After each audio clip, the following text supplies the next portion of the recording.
तो आप देख रहे हैं मेरा YouTube channel Dawn News editorials.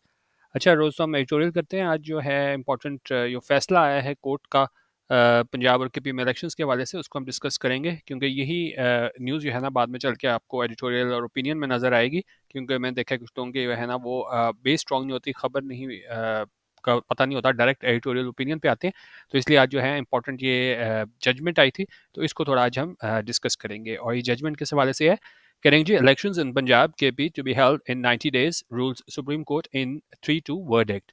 अच्छा, वर्डिक्ट होता है फैसला। फैसला आया है सुप्रीम कोर्ट का 3-2 का, मतलब वर्डिक्ट आया, इसका मतलब है कि 3 जजेस इस फेवर में थे, ये फैसला आया, और 2 ने है ना वो इसमें डिसेंटिंग नोट दिया है। अब हम देखते हैं कि कौन से 3 जज जो हैं उन्होंने इसके फेवर में फैसला दिया है, और 2 कौन थे जिन्होंने इख्तलाफी नोट दिया है। और फैसला क्या था कि जो इलेक्शंस हैं पंजाब में और केपी में, वो क्या है 90 दिन के अंदर मुनक्किद किए जाएंगे। ठीक है, तो ये आप देख सकते हैं 3 जजेस हैं जिन्होंने इसकी हमायत की है, और इसको और डिटेल में देखते हैं। Karachi Supreme Court, in a 3-2 verdict, ruled on Wednesday that elections in KP and Punjab, both of which have been under caretaker governments since the provincial assemblies were dissolved in January, should be held within 90 days. उन्होंने कहा supreme court ने 3-2 के verdict में फैसला दिया है Wednesday को कि इलेक्शंस हैं, इंतखाबात हैं केपी और पंजाब में, और ये क्या है of both of which have been under caretaker governments, के दोनों जो सूबे हैं वो केयरटेकर गवर्नमेंट्स के अंडर थे। कब से? Since the provincial assemblies were dissolved in January, जब से जो प्रोविंशियल असेंबलीज थे उनको डिसॉल्व किया गया था, खत्म किया गया था जनवरी से। Should be held with in 90 days, और वो क्या है 90 दिन में मुनक्किद होंगे। अच्छा, अब कह रहे हैं कि जी इसमें कोर्ट ने क्या हेल्ड किया? उन्होंने कहा जी parliamentary democracy is a salient feature of the constitution. उन्होंने कहा जो पार्लियामेंट्री डेमोक्रेसी है वो क्या है, एक सेलिएंट फीचर, एक अहम फीचर है किस चीज़ का? कॉन्स्टिट्यूशन का, आइन का। There can be no parliamentary democracy without parliament और the provincial assemblies, the ruling said. और जो इस फैसले में क्या कहा गया है कि भाई कोई भी जो है ना वो पार्लियामेंट्री डेमोक्रेसी नहीं हो सकती पार्लियामेंट के बगैर और प्रोविंशियल असेंबलीज के बगैर। And there can be neither parliament nor provincial assemblies without the holding of general elections as envisaged, required and mandated by and under the constitution and in accordance therewith। और उसमें उन्होंने कहा ना ही parliament हो सकती है ना प्रोविंशियल असेंबलीज बगैर जनरल इलेक्शंस मुनक्किद किए, कि जिस तरह ज़रूरत है, रिक्वायर्ड है, और जो इख्तियार दिया गया है कॉन्स्टिट्यूशन में, और उसमें जो तरीका सारा बताया हुआ है उस तक उन्होंने कहा अगर नहीं होते जनरल इलेक्शंस तो कोई भी है ना वो पार्लियामेंट और प्रोविंशियल असेंबली का वजूद नहीं आ सकता। अच्छा, वैसे तो जजमेंट बड़ी है, लेकिन यहाँ पे की पॉइंट्स लिखे हुए हैं, ये आपको पता होने चाहिए। ये बुलेट्स में आप देख सकते हैं, और उसमें उन्होंने क्या कहा है, यो key takeaways from the verdict, फैसले के अहम नकात हैं वो क्या हैं? कह रही जी in Punjab because governor did not dissolve assembly, president's April 9 date is constitutionally competent. अच्छा, कल का भी हमने एडिटोरियल यही सवाल से किया था कि जी अब जो सदर को है ना वो डेट देनी पड़ी थी, क्योंकि गवर्नर ने है ना वो ऐलान नहीं किया था इलेक्शंस का। तो इस चीज़ को भी लेके अदालत ने सुओ मोटो नोटिस लिया था कि भाई क्या जो प्रेसिडेंट है वो कॉम्पिटेंट है इसके इलेक्शंस की डेट देने का। और उस हवाले से उन्होंने कहा है कि जी पंजाब की हद तक उन्होंने कहा क्योंकि गवर्नर ने है ना वो असेंबली नहीं तोड़ी थी, तो जो है हमारे पास president's April 9 date is constitutionally competent. उन्होंने कहा जो प्रेसिडेंट का जो उसने डेट दी थी अप्रैल 9 इलेक्शन की, वो क्या है आईनी तौर पर कॉम्पिटेंट है, यानी कि उस पर एतराज़ नहीं है। और क्या है, if polls cannot be held within 90 days, ECP must propose date that deviates to the barest minimum from deadline। अच्छा, क्योंकि वैसे तो देखें 90 दिन का टाइम होता है, लेकिन अब बहुत ज़्यादा और चीज़ें भी होती हैं, ये सारे मसले बने रहे, जिसमें ये सवाल आईनी रखा गया कि भाई सदर को इख्तियार है कि नहीं। तो अब एग्जैक्ट 90 दिन में तो मुश्किल है, लेकिन उसमें अदालत ने क्या इसमें थोड़ा रियायत दी है। सिर्फ उन्होंने कहा कि जी अगर जो पोल्स हैं, इलेक्शंस हैं, अगर वो नहीं होते 90 दिनों में, तो ईसीपी है ना इलेक्शन कमीशन ऑफ पाकिस्तान, उसको देनी चाहिए डेट जो डेविएट करे, जो डेविएट होता है ये उससे दूर जाए, कि मतलब वैसे तो आपने 90 दिन में करना है, लेकिन उन्होंने कहा कि जी आप क्या करें, that deviates to the barest minimum from deadline. Deadline तो है 90 दिनों की, लेकिन आप उसे करें बेरेस्ट मिनिमम, कम से कम जो है ना उससे, मतलब कि 90 दिन है, अच्छा चलें 110 दिन कर लें, 115 दिन कर लें, तो वो बेरेस्ट मिनिमम जो है ना डेडलाइन से वो डेविएट हो, और उस पर जाके जो है ना वो इलेक्शंस कराए जाएं। और बुलेट पॉइंट क्या था? After consultation with ECP president will announce date for Punjab polls. उन्होंने कहा जी कंसल्ट करने के बाद ईसीपी के साथ प्रेसिडेंट जो है ना वो अनाउंस करेगा, ऐलान करेगा डेट किसके? पंजाब पोल्स की। और केपी में क्या हुआ है?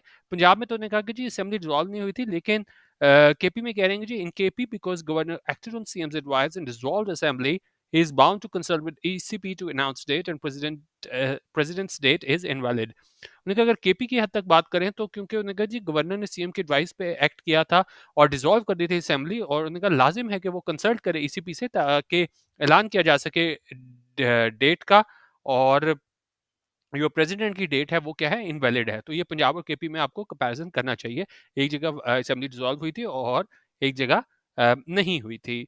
अच्छा, एक और अगला पॉइंट ये कह रहे हैं कि जी ECP must be proactively available to president और governor for consultation on dates. उनका ईसीपी है ना, उसको अवेलेबल होना होगा प्रेसिडेंट से मुशावरत करने के लिए, प्रेसिडेंट या गवर्नर से मुशावरत करने के लिए डेट्स के हवाले से। ये नहीं कि एक डेट मांग रहे हैं और अगला आप जो है ना वो जो है पॉजिटिव रिस्पॉन्स ना दो।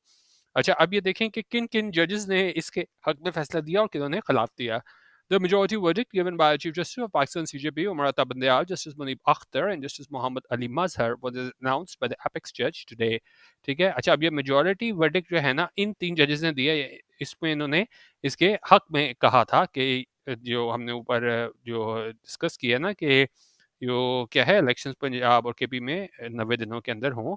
ठीक है, तो इसकी जो मेजॉरिटी जो है ना इस वर्डिक्ट की, इन तीनों ने इसके हक में फैसला दिया था। और खिलाफ किसने दिया है? Justice Jamal Khan Mandokhel and Justice Syed Mansoor Ali Shah, who were among the 4 judges who had written additional notes in February 23rd order dissented with the ruling.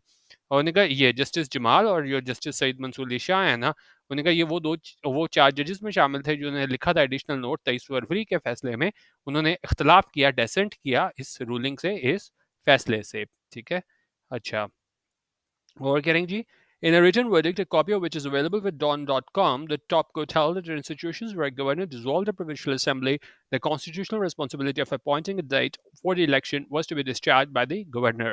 उन्होंने कहा ये एक रिटन वर्डिक्ट जो इसकी कॉपी है ना वो डॉन के पास मौजूद है, उसमें जो टॉप कोर्ट है, एपेक्स कोर्ट है, सुप्रीम कोर्ट, उन्होंने हेल्ड किया कि ऐसी सिचुएशन में, ऐसी सूरत हाल में जहाँ पे गवर्नर जो है ना प्रोविंशियल असेंबली को डिसॉल्व कर दे, ख़त्म कर दे, the constitutional responsibility of appointing a date for the election was to be discharge by the governor. तो उन्होंने कहा उस सूरत हाल में जो कॉन्स्टिट्यूशनल रिस्पॉन्सिबिलिटी है, आइनी जिम्मेदारी है अपॉइंट करने की, इलेक्शन की डेट की, उसको पूरी करना चाहिए किसकी जानिब से? गवर्नर की जानिब से।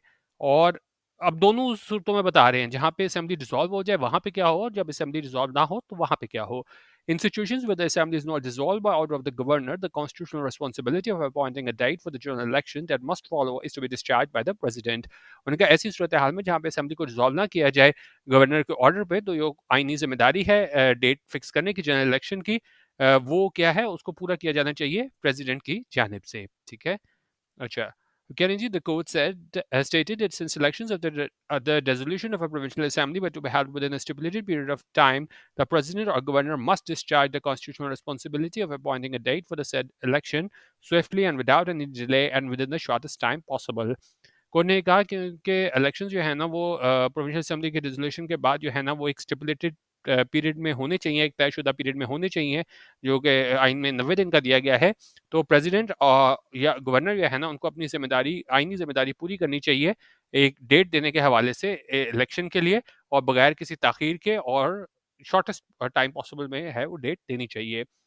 The Election Commission must proactively be available to the President or Governor and be prepared for such consultation as required for the date for the holding of general elections, the order said.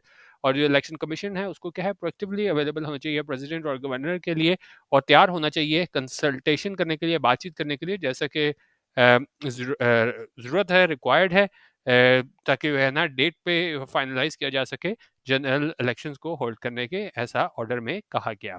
ठीक है, अच्छा और इसके बाद कह रहे हैं कि जी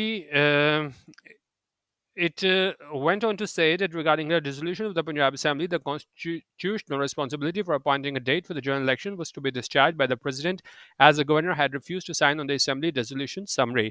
अच्छा, बहुत इंपॉर्टेंट लाइन इसकी इस न्यूज़ की कि उसमें उन्होंने ये भी कहा कि जो है ना ये जो रेजोल्यूशन थी पंजाब असम्बली की, तो उन्होंने कहा जी वो कॉन्स्टिट्यूशनल रिस्पॉन्सिबिलिटी है, आइनी जिम्मेदारी है डेट देने की जनरल इलेक्शंस की, वो जो है ना वो डिस्चार्ज करनी थी, पूरी करनी थी प्रेसिडेंट ने, क्योंकि गवर्नर ने इनकार कर दिया था असम्बली रेजोल्यूशन समरी को साइन करने से। ठीक है, लेकिन ठीक है, अब ये जिस तरह मैंने आपको पहले बताया था पंजाब के पी आपको दोनों पता होना चाहिए, तो लेकिन साथ ही एक दफ़ा इन्होंने पंजाब के हवाले से बात कर दी और साथ लेकिन कह रहे हैं but regarding the resolution of the KP Assembly, the verdict continued the constitutional responsibility for appointing a date for elections was to be discharged by the governor. लेकिन जहाँ तक ताल्लुक है केपी असेंबली की रेजोल्यूशन का, तो ये वर्डिक्ट था, उसमें कहा गया कि जो आईनी जिम्मेदारी है डेट की इलेक्शंस के हवाले से वो क्या है गवर्नर ने पूरी करनी थी. It further follows that the order of the President dated February 20th is constitutionally competent and it applies to the Punjab Assembly, but the same is constitutionally invalid insofar as it applies to the KP Assembly and is therefore hereby set aside. बहुत important ये भी lines हैं कि जी दोनों को comparison किया है पंजाब और केपी का, कि उसमें कहा कि जी जो है ना ऑर्डर प्रेसिडेंट का जो 20 फरवरी का ऑर्डर था वो कॉन्स्टिट्यूशनली कॉम्पिटेंट है पंजाब असेंबली के हद तक, लेकिन ये कॉन्स्टिट्यूशनली आईनी तौर पर इनवैलिड है जहाँ तक अगर हम इसकी बात करें ये अप्लाई होता है केपी असेंबली का, और इसलिए उसको उन्होंने कहा जी हम सेट डिसाइड कर रहे हैं, इसको मतलब ख़त्म कर रहे हैं, नल एंड वाइड करार दे रहे हैं. It also follows that the governor of KP, in as much as he has not appointed a date for the holding of the general election to the Assembly of Province and is in breach of his constitutional responsibility. The order highlight order ये भी highlight किया गया कि वो governor थे KP के, उसने क्या है अभी तक डेट नहीं दी जनरल इलेक्शन को होल्ड करने की, तो ये उन्होंने कहा कि जी उसकी जो आईनी रिस्पॉन्सिबिलिटी है उसका उसने ब्रीच किया है, उसकी क्या है खिलाफ वर्जी की है. ठीक है, अच्छा. और ये कह रहे हैं जी, it further said that in ordinary circumstances the general election in Punjab ought to be held on April 9, the date given by the president, but because there were delays in the announcement of the poll date, it might not be possible for the province to meet the 90-day deadline. उन्होंने कहा वैसे तो ये है ना आम हालात में जनरल इलेक्शन पंजाब में है ना वो होने चाहिए थे अप्रैल 9 को, जो डेट दी है प्रेसिडेंट ने, लेकिन क्योंकि बहुत ज़्यादा हमें ताख़ीर देखने को मिली इसकी इलेक्शन की अनाउंसमेंट डेट में, तो हो सकता है उनका पॉसिबल ना हो कि प्रोविंस मीट कर सके, पूरी कर सके 90 दिन की डेडलाइन है वो उसके हवाले से. तो इतना मेरे ख्याल में काफ़ी है, आपको आइडिया हो गया होगा कि वो फैसला आया है, लैंडमार्क जजमेंट आई है 3-2 के 3-2 के आप कह लेंगे जी उसमें वर्डिक्ट में आई है, यानी कि 3 जजेस ने इसके हक में रूलिंग में फैसला दिया, 2 ने इससे इख्तलाफ किया. तो ये 3 जजेस जिन्होंने कहा कि जी इलेक्शन पंजाब में केपी में 90 दिन में होने चाहिए. ठीक है, ये था हमारा आज का न्यूज़ है, और होपफुली कल एडिटोरियल ओपिनियन कोई आएगा इंपॉर्टेंट इसी हवाले से, तो इस जजमेंट को लेके और भी इस पर ज़ाहिर है बहुत ज़्यादा डिस्कशन होगी, क्योंकि देखें ये जो डिसीजन आया है ये नहीं आया कि अगर 4-1 भी आ जाता है, 5-0 आ जाता, तो फिर भी आप जो है ना आप कह सकते हो कि जी मतलब एक इख्तिलाफ नहीं है सुपीरियर जुडिशरी में, लेकिन 3-2 बड़ा क्लोज जो डिसीजन आया है, यकीनन इस पे इसमें लीगली भी जो है ना काफ़ी ज़्यादा सवालात उठेंगे, और उस पे देखा जाएगा इस फैसले को, क्योंकि ये क्या है मेजॉरिटी डिसीजन नहीं है. इस पे मज़ीद एडिटोरियल वगैरह आएगा, उस पर हम ज़रूर डिस्कस करेंगे. बाकी हमारा एडिटोरियल व्हाट्सएप ग्रुप ज्वाइन करना हुआ तो 0312 419 1070 यहाँ पे व्हाट्सएप करके आप हमारे पेड व्हाट्सएप ग्रुप का हिस्सा बन सकते हैं. 200 रुपीज़ ईजी पैसा पर मंथ में रोज़ हम एडिटोरियल वीडियो शेयर करते हैं, PDF होते हैं, डॉन हाईलाइट्स हैं, और इंटरनेशनल मैगजीन शेयर किए जाते हैं. 0312 419 1070. वीडियो देखने का बहुत शुक्रिया. अल्लाह हाफ़िज़. पाकिस्तान जिंदाबाद.